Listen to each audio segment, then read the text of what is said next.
This is the Logitech M325s here.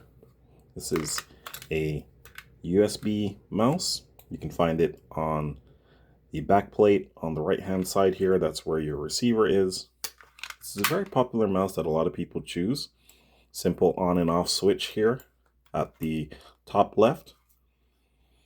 And you have this green LED that comes on once it's powered on. You have your left click, you have your right click, you have your scroll wheel right here.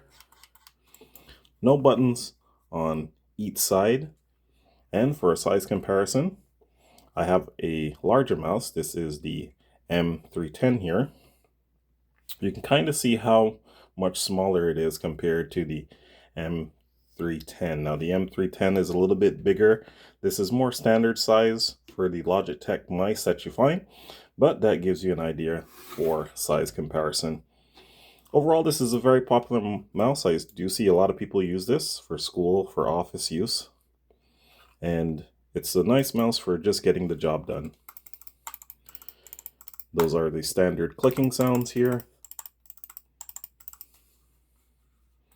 Overall, very nice mouse.